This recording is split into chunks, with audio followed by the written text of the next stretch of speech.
எந்த சமூகத்துக்கு எதிரான படமும் இல்லை திரௌபதி 2. நீங்கள் சொன்ன விமர்சனம்லாம் முன்னாடி இருந்தது. திரௌபதி 2 இந்த மண்ணை காப்பாற்றினா நம்மளோட வரலாறு, மறைக்கப்பட்ட வரலாறு, இந்த குழந்தைங்களுக்கெல்லாம் அந்த வரலாறு சொல்லணும்னு எடுத்திருக்கேன். என்னோட எண்ணம் போய் சேர்ந்துருக்கு, மக்கள்கிட்டேருந்து நல்ல கருத்து வருது. என்ன கொஞ்சம் இந்த 2 நாள் சின்ன சின்ன பிரச்சனை இருந்தது, அதெல்லாம் இப்போ தீர்ந்துருக்கு. ரொம்ப சந்தோஷம். ஆனால் நீங்கள் என்னதான் சொன்னாலுமே இனவெறி மதவெறிக்கான படத்தை வந்து நாங்கள் நிராகரிக்கிறோம் அப்படின்னு சொல்லி ட்வீட் பண்ணுறவங்க இருந்துட்டு தானே இருக்காங்க சார். அது இருக்க தான் செய்வாங்க. இப்போது நிறைய பேர் என்ன கேட்குற கேள்வியே இது வந்து வன்னியர்களுக்கும் இஸ்லாமியர்களுக்கும் என்ன பிரச்சனை அப்படின்னு தான் கேட்குறாங்க. நான் வரலாற்றில் நடந்தது தானே எடுத்திருக்கேன். இப்போ இதில் வந்து எனக்கு இஸ்லாமியர்கள் காட்டணும் அவசியம் இல்லை. இது அங்கே படையெடுத்து வந்தவங்களாம் நான் காட்டியிருக்கேன். அவங்க அந்த மதமாக இருக்காங்க. இப்போ சமீபமாக ஒரு நிகழ்வு நடந்திருக்கு, உங்கள் எல்லாருக்கும் தெரியும். திருப்புவனம் ராமலிங்க அண்ணனோட கொலை வழக்கு. அவர் வந்து பாட்டாளி மக்கள் கட்சியை சேர்ந்தவர். அவர் என்ன பண்ணார், சிவனேன்னு இந்த ஒரு வீட்டுக்கு போய் மதம் மாற்ற போனாங்க.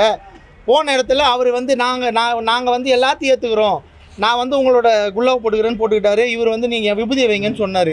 அன்றைக்கி நைட் என்ன சம்பவம் நடந்ததுன்னு தெரியல. இப்போ 5 வருஷம் கழிச்சு இப்போ தான் அந்த கைது பண்ணியிருக்காங்க. அதனால் இப்போ அதெல்லாம் யாராவது தட்டி கேட்டாங்களா சார்? ஒரு படம் வரலாற்றில் இருக்கிறத எடுத்தோடனே எப்படி வந்து இஸ்லாமியர்கள் வந்து மனித மாமிசம் சாப்பிட்டாங்க நீ படத்தில் காட்டியிருக்க. என்கிட்ட ஆதாரம் இருக்குது. த சுல்தானேட் அப்படின்ற ஒரு புக்கில் வந்து எழுதியிருக்க ஆதாரத்தை நான் தரேன் கேட்டால்.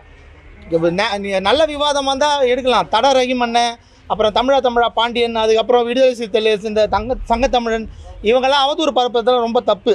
இது ஆர்எஸ்எஸ்க்கான படம், இது பிஜேபிக்கான படம் அப்படிலாம் இல்லை. இது வந்து இந்த மக்களுக்கான படம்.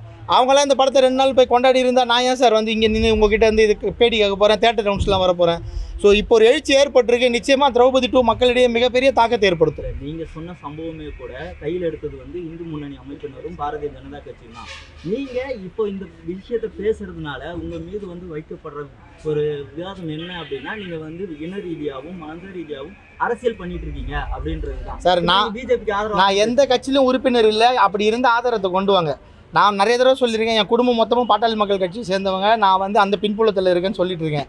நீங்கள் திரும்ப நான் வந்து பாரதிய ஜனதா கட்சி, நான் வந்து ஆர்எஸ்எஸ் தான். நான் அங்கே எனக்கு 1000 நண்பர்கள் இருக்காங்க. நான் பேட்டியிலும் சொல்லியிருக்கேன். அண்ணாமலை என் நண்பர்.